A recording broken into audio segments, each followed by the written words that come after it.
Hello দাদা, আপনার নাম কি? জানাম না। আপনার নাম কি দাদা? মজিদুল। আপনার বাড়ি কোথায়? গোসাইগাঁও। গোসাইগাঁও। ঠিক আছে দাদা, আপনার? আমার বাড়ি আলিপুরদুয়ার। আমার নাম রাজ্জাক। ঠিক আছে, আমরা তোমাদের দুজনের সঙ্গে কিছু ধাঁধা খেলবো। আপনারা খেলবেন কি? ঠিক আছে। আপনারা খেলবেন? অবশ্যই খেলবো। পাঁচটা প্রশ্ন করব, পাঁচটার মধ্যে তিনটে সঠিক উত্তর দেওয়ার বেলা একটা গিফট আছে। তা প্রথম প্রশ্ন, কোন সময় মাকে দিদি বলে ডাকতে হয়?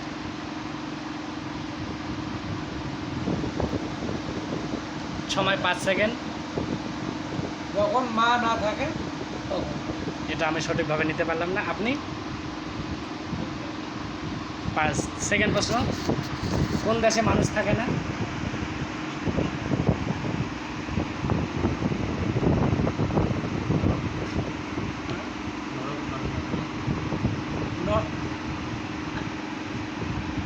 কথা বলতে পারবো না।